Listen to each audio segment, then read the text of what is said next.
This video is sponsored by Adobe.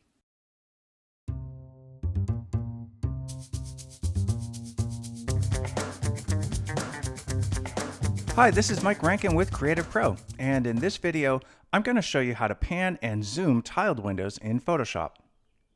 Here I have 6 copies of an image that I made into grayscale using various methods, and I'd like to look at them all at the same time so I can compare them and choose my favorite. So I'll start by opening them all,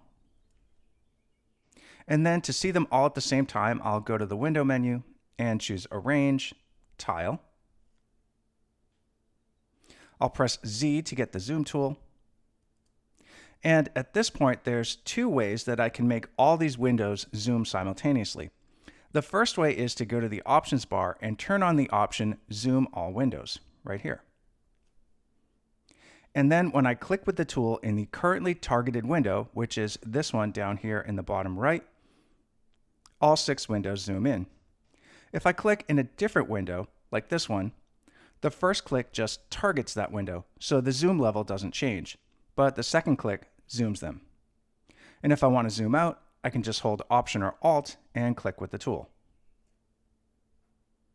Now, if this option to zoom all windows is turned off, I can achieve the same result just by holding the Shift key while I have the zoom tool.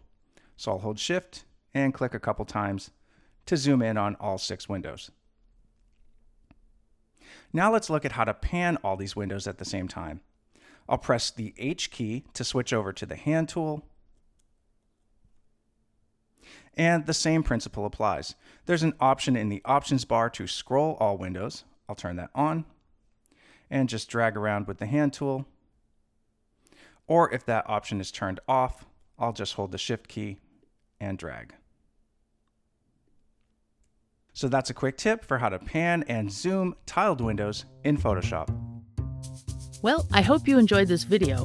If you did, be sure to give it a like and subscribe to our channel. And for thousands more how-to articles and tutorials, visit our website, creativepro.com, and become a member today. Thanks for learning with us.